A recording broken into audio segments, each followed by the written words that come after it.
Mr. President, Vladimir Putin may be a liar and a demagogue, but it is hypocritical for the United States to insist that we, as a nation, do not accept the principle of spheres of influence.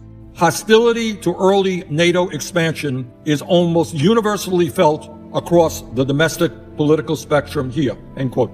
For the last 200 years, our country has operated under the Monroe Doctrine, embracing the principle that as the dominant power in the Western Hemisphere, the United States has the right, according to the United States, to intervene against any country that might threaten our alleged interests. That's United States policy.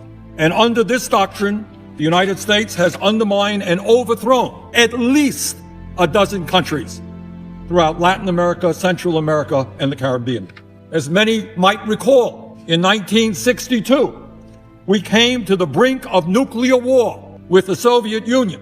Now, why was that? Why did we almost come to the brink of nuclear war with the Soviet Union? Well, we did that in response to the placement of Soviet missiles in Cuba, 90 miles from our shore. And the Kennedy administration saw that as an unacceptable threat to national security. We said it is unacceptable for a hostile country to have a significant military presence 90 miles away from our shore. And let us be clear, the Monroe Doctrine is not ancient history. As recently as 2018, Donald Trump's Secretary of State Rex Tillerson called the Monroe Doctrine, quote, as relevant today as it was the day it was written, end quote. In 2019, former Trump National Security Advisor John Bolton declared, quote, the Monroe Doctrine is alive and well, end quote. To put it simply, even if Russia was not ruled by a corrupt, oligarchic, authoritarian leader like Vladimir Putin, Russia, like the United States, would still have an interest in the security policies of its neighbors. And I want people to think about this. Does anyone really believe that the United States would not have something to say if, for example, Mexico or Cuba or any country in Central or Latin America were to form a military alliance with the U.S. adversary? Do you think that members of Congress would stand up and say, well, Mexico is an independent country. They have the right to do anything they want? I doubt that very much. Mr. President, countries should be free to make their own foreign policy choices, but making those choices wisely requires a serious consideration of the costs and benefits.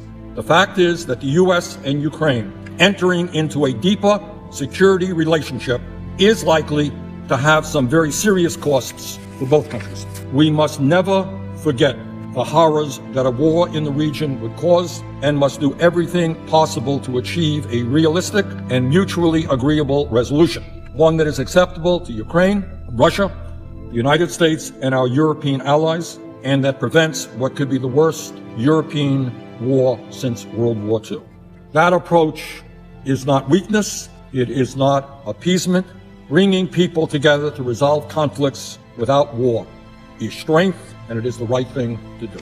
Over 10 years later, in 2008, Burns wrote in a memo to Secretary of State Condoleezza Rice, and I quote, Ukrainian entry into NATO is the brightest of all red lines for the Russian elite, not just Putin. In more than 2.5 years of conversations with key Russian players, I have yet to find anyone who views Ukraine in NATO as anything other than a direct challenge to Russian interests, end of quote.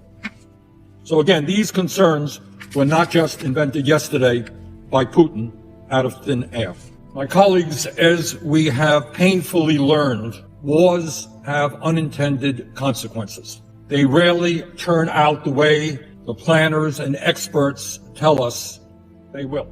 Just ask the officials who provided rosy scenarios for the wars in Vietnam, Afghanistan, and Iraq, only to be proven horribly wrong.